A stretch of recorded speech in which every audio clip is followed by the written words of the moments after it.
The alternative to this, and I don't want us to go that direction, is that after the Deputy President has had his opportunity, this motion has no time cap, but we must finish not later than midnight today. So I want to hear your views. We continue with 5 minutes. And after the Deputy President speaks, I'll go to the minority, majority, and reply, and you go to the vote. Is that all right? Yes. Excellent. At the time we concluded, it was Honorable Kajwang from my left who had spoken. I'll now open the afternoon with the member for Ugenya.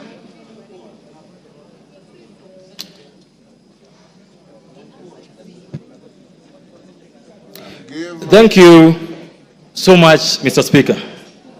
Mr. Speaker, the Article 132 of the Constitution of Kenya provides that the President will every year give a report to this House on the steps taken to implement Article 10.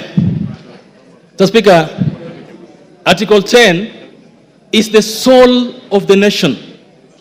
Article 10 is what the engineers would call the software of the country.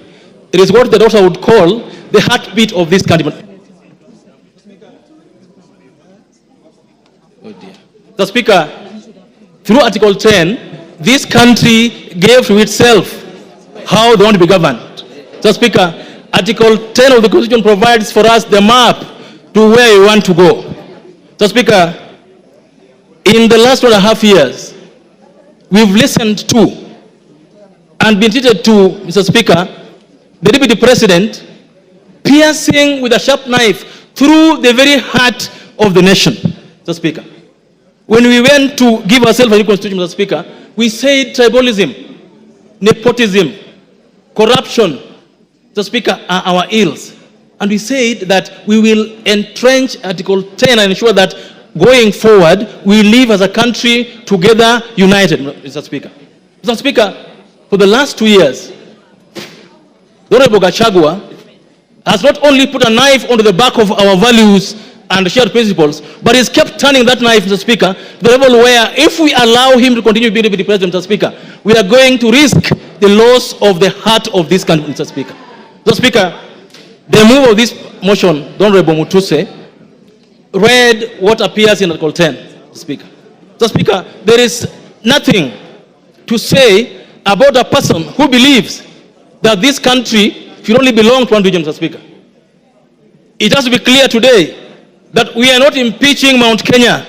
We are not impeaching the Kikuyu. We are impeaching an individual who has refused to follow the law every single day of his life. Mr. Speaker, Honorable Gachagua is the Deputy President of the Republic of Kenya, not the Deputy President of Mount Kenya, Mr. Speaker. He is the Deputy President of Kenya Kwanza, not Murima Kwanza, Mr. Speaker.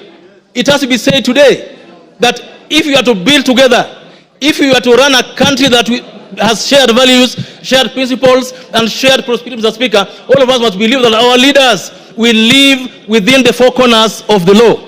Mr. Speaker, it is true, and it's been said by Kenyans, that we are all tribal. Of course, we all come from tribes. We also have our own tribal sentiments, Mr. Speaker. We all have our feelings about what should happen to our tribe, Mr. Speaker. Mr. Speaker, it's even been said that Kufa Dereva, Kufa Makanga. It's also been said that all of us sitting here today have some tribal things in our closet, Mr. Speaker. That is true.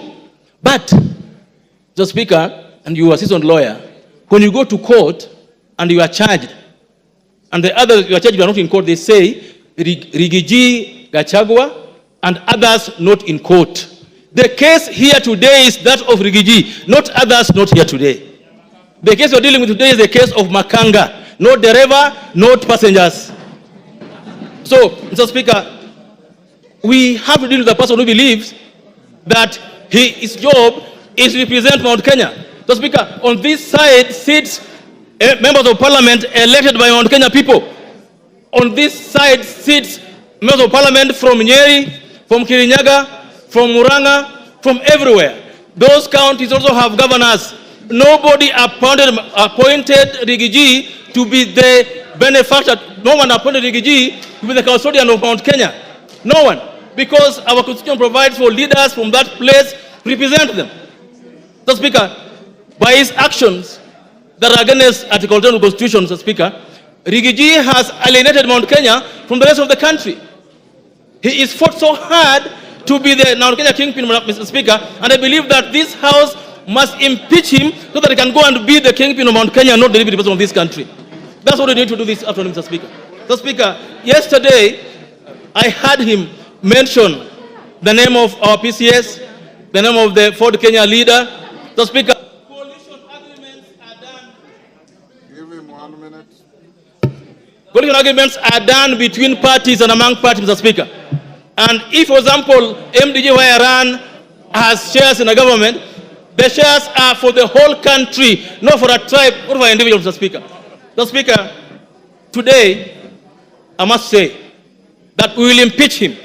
But all of us here today must also soul search that as we impeach Gachagua, have you lived a better life yourself as a Kenyan? Have you lived a better life as a leader? What have you done in your closet that reflects what Gachagua has done?